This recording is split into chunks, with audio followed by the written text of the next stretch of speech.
तुम्हाला माहिती आहे का की जर एक विशिष्ट परिस्थितीत या 3 स्त्रियांनी तुळशीला पाणी घातले तर संपूर्ण घर उद्ध्वस्त होऊ शकतं। ही फक्त एक दंतकथा नाही तर एक अतिशय प्राचीन आणि गंभीर इशारा आहे। आणि या व्हिडिओमध्ये शेवटपर्यंत बघा। मी तुम्हाला सांगणार आहे की हे खरे घडू शकते की नाही, आणि जर होऊ शकतं असेल तर कसे। पहिल्या 10 सेकंदातच तुम्ही यावर विश्वास ठेवणार नाही, पण पुढे जेव्हा मी कारण सांगेन तेव्हा तुमचं सगळं लक्ष या स्क्रीनवर अडकून राहील। म्हणूनच व्हिडिओ शेवटपर्यंत पहा। नमस्कार मित्रांनो, माझ्या चॅनलचे नाव आहे धर्मगाथा। माझे नाव प्रणव, तुमचे माझ्या चॅनलवर स्वागत आहे। आज आपण बोलणार आहोत एक अशा मान्यतेवर जी भारतीय संस्कृतीत विशेषतः म्हणजे कोकणात आणि इतर हिंदू घरांमध्ये शतकानुशतके चालत आली आहे। ती मान्यता आहे की तुळशीच्या झाडाला 3 स्त्रियांनी एकत्र येऊन कधीही पाणी घालू नये, नाहीतर यामुळे घराचा नाश होतो। हे एक तुटक वाटतं, पण आज आपण यामागच्या 3 गोष्टींचा शोध घेणार आहोत। पौराणिक कथा, सामाजिक मानसशास्त्र आणि शेवटी एक आश्चर्यकारक वैज्ञानिक कारण। सर्वप्रथम या नियमाची मुळे पौराणिक कालगणित जोडली जातात।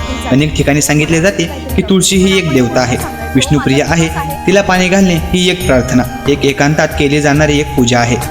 जेव्हा 3 स्त्रिया एकत्र येतात तेव्हा त्यातून निर्माण होणारी गोंगाटाची गप्पा गोष्टींची संभाव्यता त्या पवित्र कृतीच्या गंभीरतेला धक्का पोहोचू शकतो। काही आख्यायिकांमध्ये असेही सांगितले जाते की हा नियम कोणत्या तरी अशुभ घटनेवर सुरू झाला आहे, जिथे अशाच परिस्थितीनंतर घरात मोठी आपत्ती आली आहे। हे एक संरक्षणात्मक तोटक म्हणून प्रचलित आहे। दुसरा मोठा मुद्दा आहे सामाजिक रचना आणि मानसशास्त्र।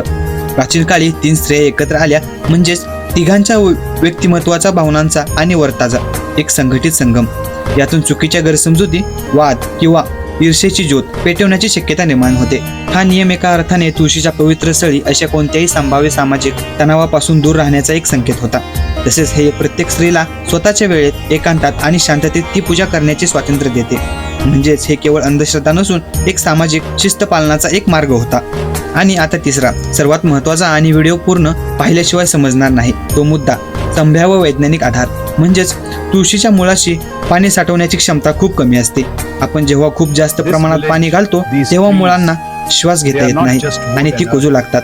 आता जर एका स्त्रीने पाणी घातले आणि दुसरीनेही घातले तरीही ते पुरेसे असेल, पण जर तिघांनी एकामागून एक पाणी घातले तर त्यामुळे झाडाच्या मुळांवर पाण्याचा दाब जास्त प्रमाणात पडू शकतो। पण त्यापेक्षाही महत्त्वाचं कारण म्हणजे पाण्याचा सलग प्रवाह। 3 स्त्रियांनी 3 वेगवेगळे कलश किंवा लोटे एकाच मुळावर कोसळले तर त्यामुळे माती धुवून जाते, मुळ बाहेर येऊ शकतात, झाड अस्ताव्यस्त होऊ शकते, म्हणजेच घर उद्ध्वस्त होणे हे प्रतिकात्मक असू शकते। कारण तुळशी हे घराचं शुभात्वाचं औषधी केंद्र आहे। ते नष्ट झालं म्हणजेच घराचं रक्षण करणारा एक आध्यात्मिक आणि नैसर्गिक स्तंभ कोलमडतो। म्हणजेच मित्रांनो, ही एक अंधश्रद्धा नव्हे तर एक संमिश्र ज्ञान आहे। यामध्ये पौराणिक सावधगिरी आहे, सामाजिक संवेदनशीलता आहे आणि शेवटी झाडांच्या देखभालीचे एक अतिशय व्यवहारू वैज्ञानिक तंत्रही आहे। आपले पूर्वज हे नियम फक्त तोटक्यांसाठी निर्माण करत नसत, तर त्यामागे पर्यावरण, समाज आणि आरोग्य यांचे सूक्ष्म निरीक्षण असत। यामुळे पुढील वेळी जेव्हा असा काही नियम ऐकाल तेव्हा त्याला फक्त तोटकं समजून डावलून देऊ नका, तर त्यामागच्या गहन ज्ञानाचा शोध घ्या।